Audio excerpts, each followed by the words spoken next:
Dans les années 50 à Los Angeles, un vendeur de chaussures pour dames avait un succès fou. Il vendait comme 3, 4 fois plus que tous ses collègues dans le magasin. On s'est demandé c'était quoi son truc, c'était quoi son secret, sa stratégie. Voici ce qu'il faisait. Il offrait toujours un maximum de 2 choix à ses clients. Admettons que la cliente hésitait entre le rouge et le noir, puis là, elle n'était pas sûre, puis là, elle voulait voir un autre modèle sur la tablette.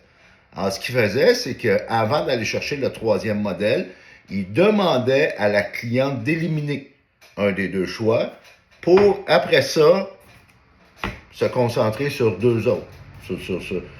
Pas plus que 2, maximum 2. Parce que quand la personne avait trop de choix, elle n'achetait rien. Quand elle avait le choix entre 2, souvent, elle achetait un des 2. Ce phénomène-là psychologique, ça s'appelle la surcharge cognitive, le paradoxe du choix. Il y a des scientifiques, Sheena Iyengar et Barry Schwartz, dernièrement, qui ont fait une étude là-dessus et ils ont découvert que c'est le cadrage, dans le fond, qui va t'aider à choisir. Parce que quand tu as trop de choix, souvent, il se passe rien.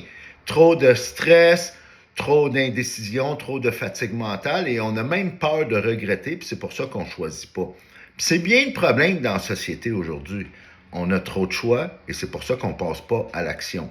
Alors reviens au cadrage, réduis ton nombre d'options et c'est là que tu vas être meilleur dans tes décisions puis que tu vas passer à l'action, à faire des choix. 2, pas 3, et c'est là que tu vas avoir beaucoup plus de succès.